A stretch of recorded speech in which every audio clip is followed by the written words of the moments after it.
মনিব আমাদের সকলকেই শত ব্যস্ততাকে উপেক্ষা করে আজকের কোরআনুল কারীমের এই জজবায় বসার তৌফিক দিয়েছেন। এইটা সাধারণ কোনো জায়গা নয়। আজকের এই আলোচনা যতক্ষণ চলবে অতক্ষণ পর্যন্ত এই আলোচনার বদৌলতেই এই জায়গার সম্মান এবং মর্যাদা কত গুরুত্বপূর্ণ এবং কত বেশি। হযরত আলী রাদিয়াল্লাহু তাআলা আনহু হাদিসটি বর্ণনা করেছেন। রাসূল কারীম সাল্লাল্লাহু আলাইহি সাল্লাম বলেছেন, মাজালিসুল ইলম হিয়া রাউদাতুম মিন রিয়াদিল জান্নাহ। সুবহানাল্লাহ। নবীজি বললেন,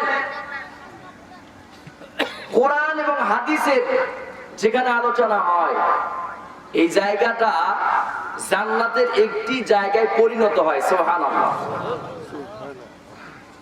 এখন আমার প্রশ্ন হলো, যদি কিছু সময়ের জন্য এই জায়গা জান্নাতে পরিণত হয়ে যায়, কতক্ষণ?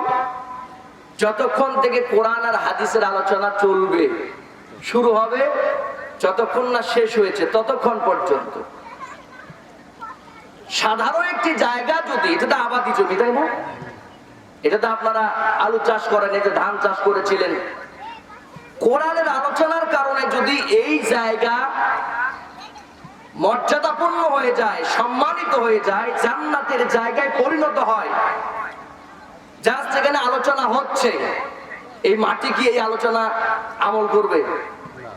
একটু বোঝার চেষ্টা করেন। মাটি কি এই আলোচনা আমল করবে? মাটি কি এই আলোচনা শুনবে? মাটি কি এই আলোচনা তার মাটির বুকে এটাকে বাস্তবায়ন করবে?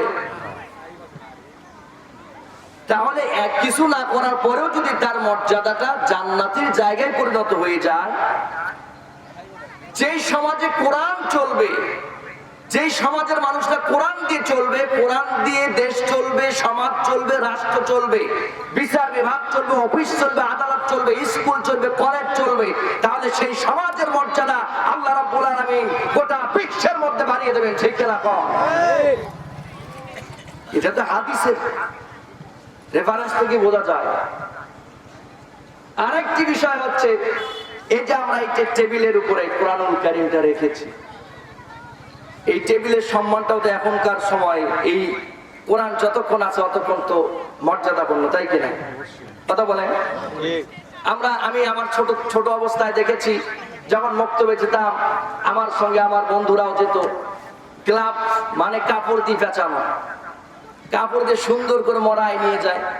যদি কখনো কাপড়টা পরে যায়, ওইটাকে তুলে কতবার একটু মুখায় আর ইস্তেগফার করে, যেটা পড়লো কেন? আমার কথা হলো এটাই, জড় পদার্থ, যার জীবন নাই, যে চলতে পারে না, যে আমল করতে পারবে না, যার চলার কোনো ক্ষমতা নাই, আমলের কোনো অস্তিত্ব নাই, সেই জড় পদার্থ যখন এই কালামুল্লাহর সাথে জড়িয়ে থাকার কারণে এত সম্মানিত হয়ে যায়, যাদের জন্য আল্লাহ কোরআন নাজিল করেছেন, সেই মানুষ যদি কোরআন মেনে চলে, তার সম্মান আরো কত বেড়ে যায়।